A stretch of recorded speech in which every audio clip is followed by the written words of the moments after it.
Good morning, good afternoon, good evening, and welcome back to the Thai Expat Daily Show. I'm your host, Kira Mack, as always, and delighted you've been able to tune in with us yet again for another show. Now, before we do get started, don't forget to like the video, subscribe to the channel, and ring that bell if you want YouTube to let you know when the next podcast or daily news show is uploaded onto the platform.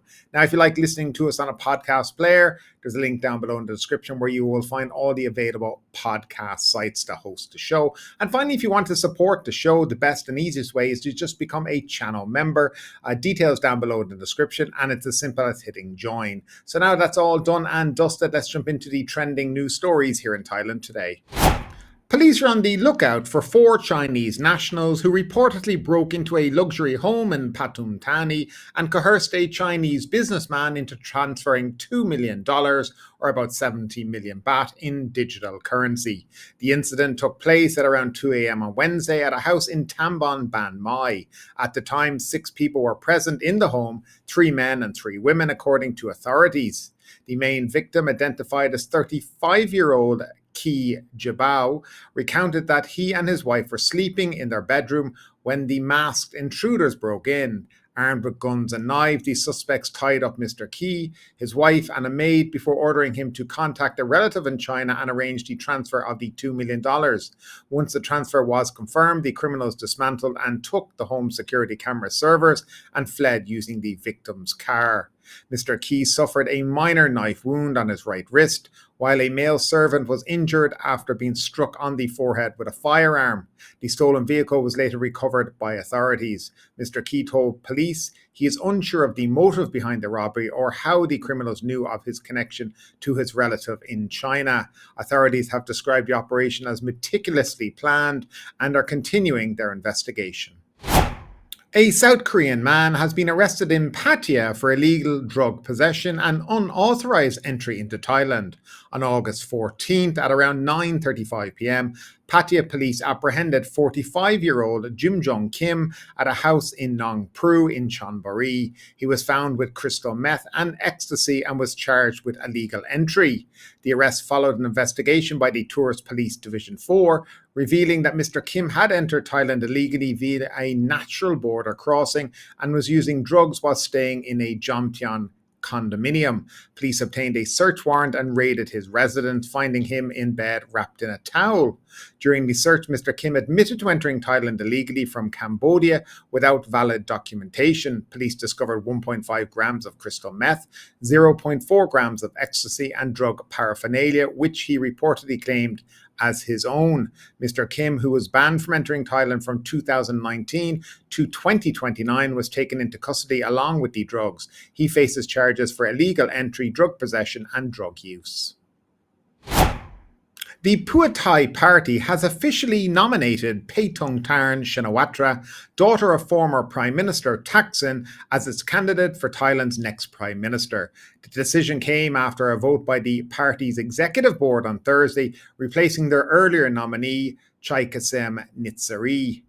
The move follows Wednesday's Constitutional Court ruling, which removes Thaksin from the PM race due to questions over his integrity. Despite Thaksin reportedly favouring Thaksin, the party's MPs chose Paetongtarn, citing her youth and better health. Thaksin's nomination faces concerns due to his past role as Attorney General, especially regarding a dropped bribery case involving Pishet Chuban, which led to fears of another court challenge. Paetongtarn's nomination is backed by coalition partners Bumjai Thai and the United Thai Nation Party, who agreed to support Pheu Thai's candidate, provided they did not push to amend Article 112 of the Lese Majeste law.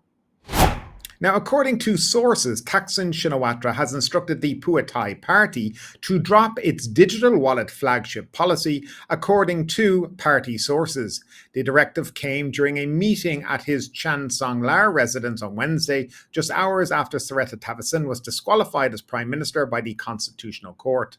Thaksin reportedly advised his daughter, Pheu Thai leader Paetongtarn Shinawatra, to cancel the 450 billion baht scheme, which proposed 10,000 baht digital handouts, citing concerns about the current economic situation. The policy, designed to boost spending, has faced heavy criticism due to its enormous budget. The government previously reduced the cost from 500 billion to 450 billion and planned to spread it over the 2024 and 2025 budget.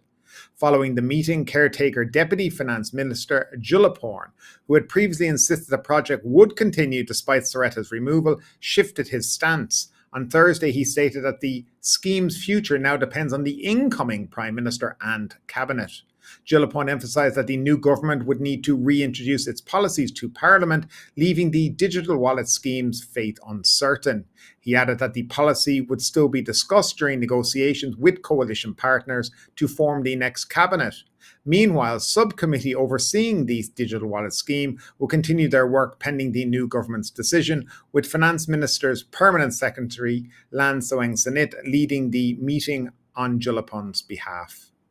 A Kuwaiti tourist was assaulted in Patong earlier Tuesday morning, leaving him in need of medical treatment. The incident occurred at the north end of Bangla Road around 7:18 a.m. and was reported by a passerby who witnessed the attack. Patong police reviewed CCTV footage and found 32-year-old Naif al-Ojabi dazed and sitting by the roadside. Mr. Ojabi recounted that he was walking back to his accommodation when two men suddenly attacked him. He was struck in the head several times and after falling to the ground was kicked and stomped on by the assailants. One of the attackers, dressed as a motorbike taxi driver, joined in after crossing the road, while a third man was seen approaching but did not appear to participate in the assault. After the attack, the assailant dispersed and Mr. Ojabi received first aid from the local foundation volunteers before being taken to Patong Hospital. Following treatment, he filed a complaint at Patong Police Station. The motive and details about the attackers remain unclear, according to the official police report.